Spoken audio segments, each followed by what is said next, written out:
Welcome to Flutter Basic Training. By the end of this video, you'll be shipping apps on iOS, Android, the web, and desktop. You will not laugh. You will not cry.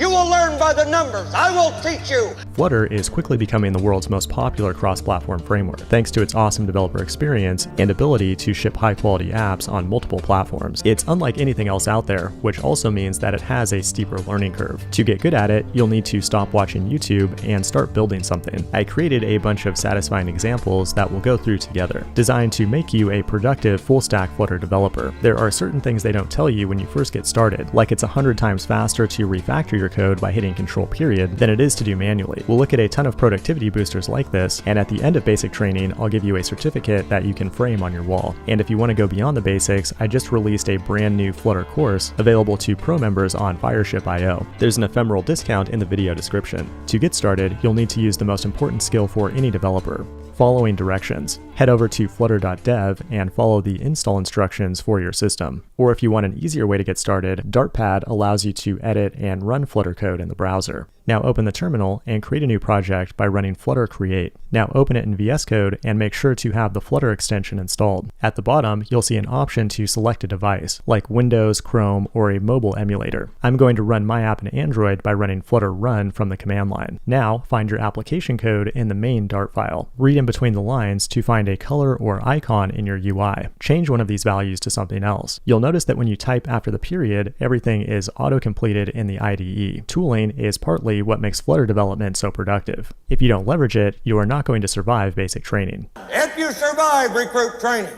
you will be a weapon. Save the file. Now type a lowercase r into the terminal. That performs a hot reload, allowing you to instantly see the changes in the UI without having to rebuild the entire app. Now take all the code in this file and delete it. We're going to start from scratch. First, import the Flutter material package at the top.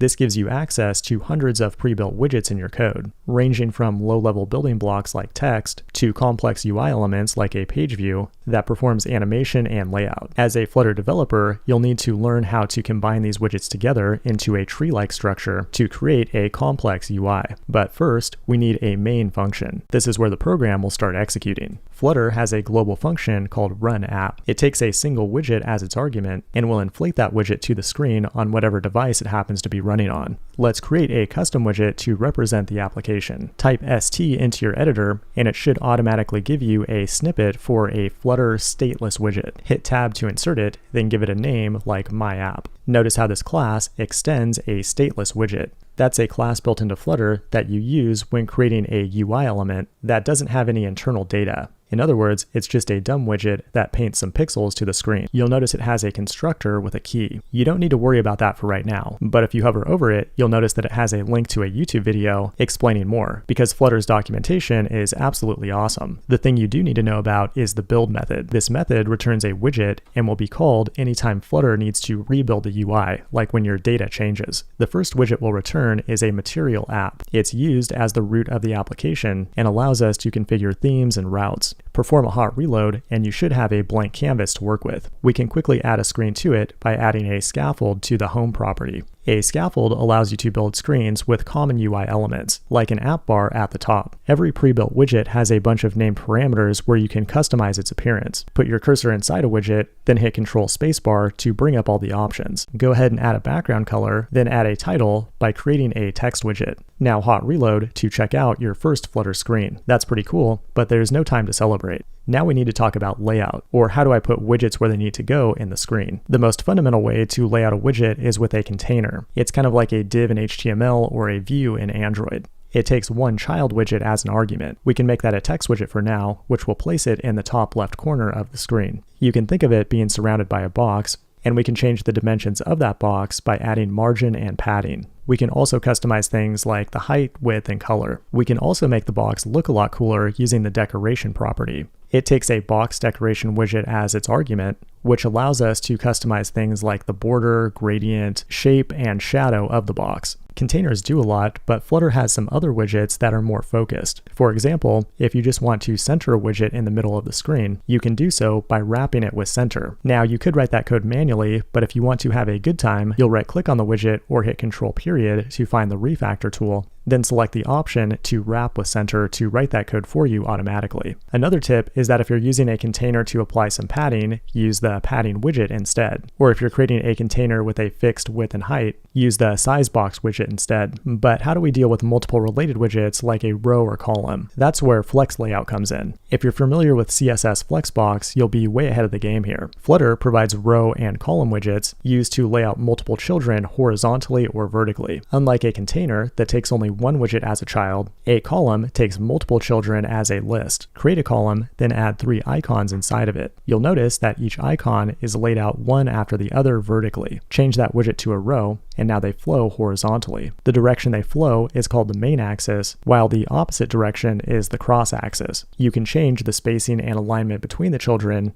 by modifying the cross-axis and main axis alignment on the widget. By default, each child has a flex value of 1, which means that each sibling occupies the same amount of space. If that's not desirable, you can wrap a child in a flexible or expanded widget. Expanded tells a child to take up any available space, and you can give it more space than the other children by modifying its flex value. But in some cases, you may want to have one widget overlap another, like a button that floats on top of some other UI element. In that case, the widget we're looking for is a stack. Just like a row or column, it takes a list of children as an argument. And just one little side note here, you'll notice that I'm using a trailing comma after every block of code. The comma is not required, but it keeps your code nicely formatted. If you right-click and choose Format Document, it will format it with multiple lines, as opposed to one line when the comma is missing. Now in our stack, we might have a container and an icon. If we want to display the icon on top of the container, we make sure that it comes after the container in the list. Now if we want to move things around, we can use positioned to move a widget into a specific spot, kind of like absolute positioning in CSS. Or if we want to modify its positioning relative to its parent, we can use align to move it to the top, left, bottom, right, or center. Those are your low-level building blocks for layout, but Flutter takes care of many UI elements out of the box. For example, if we add a floating action button to our scaffold, that button magically appears down here at the bottom right. The floating action button widget has an event handler called onPressed. We can define an anonymous function here to handle the gesture. If we then want to add a bottom bar to it, we can use the bottom bar widget to add some navigation icons to the scaffold. We also need a drawer that animates out from the left. We can achieve that by simply adding a drawer to the scaffold. That's pretty awesome, but eventually you'll lay out your widgets and they will overflow the bounds of their parent, which will summon the red screen of death, or this black and yellow error tape. When you get an error like this, the terminal output will link you to Flutter's built-in debugger. That'll give you more information about layout to help debug things like this. In this case, the problem is that our parent is not a scrollable view. Things don't just scroll automatically. Instead, you need to use a widget like list view. It takes a list of children as its argument, but will scroll between them. It can scroll both horizontally and vertically, and you can even tell it to garbage collect items that are no longer on the screen. You'll notice that in this list, we're adding each widget individually, but in real life, you'll often need to fetch a bunch of items from a database and then create each list item programmatically. In Flutter, many widgets can be built dynamically using builders, which is just a function that you define that can map a list of data to a list of widgets. And that means you can create a scrollable list that is infinitely long, where the children are rendered lazily, keeping the UI smooth and fast. Now that you know how to build a UI, we need to talk about state, or the data that changes throughout the lifecycle of the app. A stateless widget has no state, as the name implies. To give this widget mutable data, we need to convert it to a stateful widget, which we can do by right-clicking, going to the refactor tool, and choosing the option to convert it. That will break the widget up into 2 different classes. That keeps the widget itself immutable, while giving us a state class where we can play with mutable data. It has a build method, but we can also define variables on this class and then change them by using the built-in setState function somewhere else in our code, like when a button is pressed. We can create a counter app by defining a property called count, then reference the value in the UI using a text widget. When working with strings in Dart, you can interpolate a variable inside of it with a $sign. Now when our button is pressed, we call setState to change the value, and the widget will automatically re-render to reflect the latest data. Another thing you might want to do in a stateful widget is initialize data, like maybe fetch a record from a database. The initState method is called once when when the widget is first initialized. And there's also another lifecycle hook called dispose that runs when the widget is removed from the UI. Now you should know that this is not the only way to manage state in Flutter.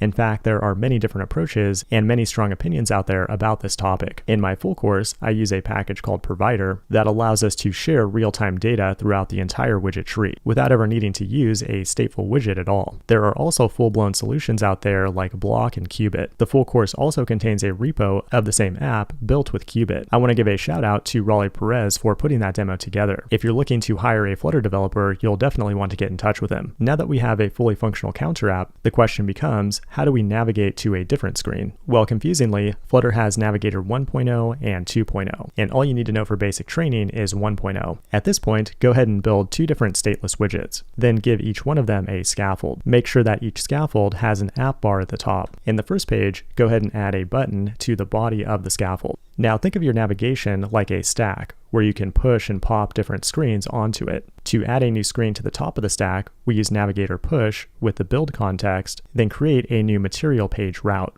The route expects a builder function, which then returns the screen that you want to render, which in our case will be page 2. Now do a full restart of the application by typing a capital R into the command line, and you should be able to navigate back and forth between the two pages. One magic thing that Flutter is doing here is adding a back button to the app bar, which under the hood is calling the Navigator pop method. That was easy, but I want to finish things off with something really cool. Flutter has a hero widget that can animate elements from one screen to another. So check this out. On page 1, I have an icon button with an image as the background. Then on page 2, I'm showing the same image taking up the full screen. That works, but I think we could do a little better. The magic comes into play when I wrap these images in a hero. The only argument the hero needs is an ID to identify it when it gets animated to the other page. Flutter will use the ID to keep the image in the UI on both pages while the navigation is taking place. Now on the other screen, we'll also use a hero widget with the image inside of it. When we navigate to this route, you'll notice the image itself is animated between the two screens automatically. It makes the biggest impact when you have a list of images to navigate to.